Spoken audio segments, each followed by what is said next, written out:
El hospital se llamaba en ese tiempo Pediátrico Municipal. Solo había una experiencia parecida en el municipio de Quito, no había más. Resolvimos con el equipo de médicos que podíamos hacer un hospital pediátrico y lo hicimos. ¿Quiénes fueron los primeros médicos que participaron en ese proyecto? Unos 2, 3 especialistas y los demás eran médicos generales de buena voluntad que decidieron intervenir en este proyecto de beneficio ciudadano. ¿Creen ustedes que podríamos hacer lo mismo si es que se aprueban estas normas? Que médicos generales quisieran incorporarse con un sueldo bastante bajo, sintiendo cívicamente y socialmente que se necesita una obra de esa magnitud para empujar la construcción de proyectos semejantes. No, ¿cómo van a involucrarse si está criminalizada su acción? Es peligrosa la norma que actualmente se encuentra en el Código Penal Integral. Yo quisiera hacerles una recomendación estratégica desde el punto de vista legislativo. No se preocupen del proyecto de ley presentado por la legisladora Pazmiño.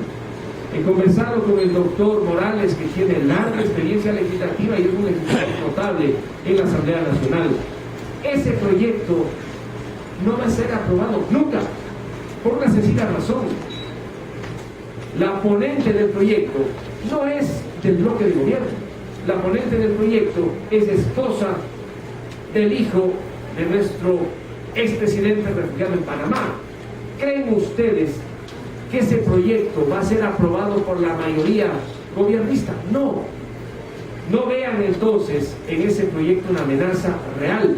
Sí pueden ver en ese proyecto un gran pretexto para levantar el espíritu de los médicos y bloquear más bien las normas que ahora constan en el Código Penal Integral. Ahora bien, que se necesita legislación sobre el tema, por supuesto, que lo mejor sería que ésta fuera considerada en el ámbito civil, sí, y que en el ámbito civil se ejemplificaran, no de manera taxativa, pero sí de manera ejemplificativa, al menos los casos de impericia, imprudencia y negligencia. Es una necesidad absoluta. Por ejemplo, les pregunto a ustedes, un médico que dice que una persona tiene leucemia sin antes haber hecho un examen de sangre, ¿es un médico que merece respeto? No, porque el protocolo exige que se haga previamente un examen de sangre. ¿Cómo puede alguien decir que tiene leucemia sin haber hecho por lo menos un examen de sangre? Un cirujano que la operación se olvida en el vientre de la persona a la que le opera, la gasa, los instrumentos médicos, no solo uno sino 3, pues ya es inexplicable, ¿no?, que eso pueda ocurrir. Esos son casos de negligencia, en unos casos también de impericia y en otros de imprudencia. Un médico general que trate a una persona de cáncer avanzado no tiene sentido, está abusando de su función de médico. Si eso pudiésemos nosotros, uno a uno, señalar en la legislación para saber cuándo el médico incurre en impericia, negligencia o imprudencia, estaríamos dándole al médico una serie de instrumentos para que no pueda ser fácilmente, no diría incriminado, sino procesado judicialmente. Algo que tiene que discutirse es si debe o no a nivel penal establecerse este tema de la mala práctica médica o lo que uno quiera como parte de los delitos inintencionales. Ahora, sin que se haya hecho modificación alguna, se puede sancionar a un médico que por negligencia o por culpa haya ocasionado la muerte de un paciente. Eso se llama homicidio inintencional. Y no solamente al médico, cualquier otra persona.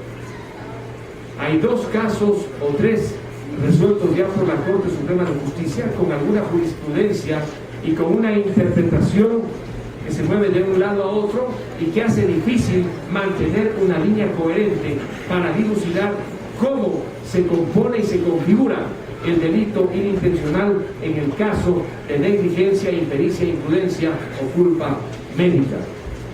Es un desafío entonces no mantener las cosas como están, porque si se mantienen como están, hay un gran peligro, que sigan presentándose una serie de denuncias penales que ya se han presentado, que llevan a que sean los jueces quienes con toda libertad y discrecionalidad establezcan las pautas. Y ahora hay que tener mucho cuidado con los jueces. Con estos cambios últimos, no solamente que los jueces responden al poder de turno, sino que ahora los jueces les obligan a que ya no apliquen las leyes, sino que a su libre entender apliquen los derechos. Y si es que hay un proceso contra un médico con la actual legislación, nada raro será que los jueces libremente apliquen los derechos y, claro, apliquen todos los derechos a favor ya no tanto del paciente, sino de aquellos que le suceden al paciente en contra del médico. Se debe legislar y esa legislación tiene que ser sumamente cuidadosa. Existe una tesis que revisé antes de venir a este foro, publicada por una estudiante de Derecho de la Universidad San Francisco de Quito. Es una tesis de hace un año aproximadamente. Ustedes pueden encontrarla en Google o pueden encontrarla en el sistema de bibliotecas virtuales del Ecuador. Se llama La mala práctica médica en el Ecuador, tesis de abogacía. Es una tesis muy interesante porque menciona varios de los casos abordados en el Ecuador y sobre todo a través de la legislación comparada, también citada por usted, doctor Navarrete, cómo podría legislarse el tema en el Ecuador. Ella, por ejemplo, coincide que una de las vías que nosotros deberíamos emular es la colombiana, donde el tema no se resuelve alrededor del resultado, sino del medio.